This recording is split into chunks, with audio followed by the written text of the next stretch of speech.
పాకిస్తాన్ ఒక పక్క ఆయుధ సంక్షోభం, ఆర్థిక సంక్షోభం, రాజకీయ సంక్షోభం, సైనిక సంక్షోభం, తీవ్రవాద సంక్షోభం, వీటన్నిటికీ తోడు ఇప్పుడు కొత్తగా ఎయిడ్స్ సంక్షోభం ఎదురైంది.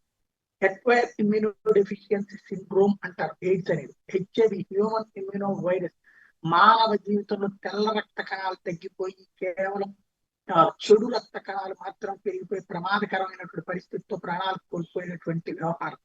దీంట్లో ప్రపంచవ్యాప్తంగా 1992 నుంచి మందులు, ముందు జాగ్రత్త చర్యలు తీసుకోవడం ద్వారా చాలా వరకు కంట్రోల్ అయింది. కానీ పాకిస్తాన్ లో ప్రపంచంలో ఎక్కడా లేనంత క్రైసిస్ వస్తుందట.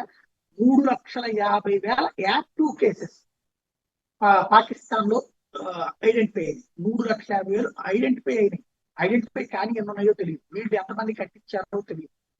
అది కూడా ఎక్కువగా పంజాబ్, సింధు ప్రాంతంలోనే హైయెస్ట్ ఉన్నాయి అన్నటువంటి విషయాన్ని తెలిసింది వరల్డ్ హెల్త్ ఆర్గనైజేషన్.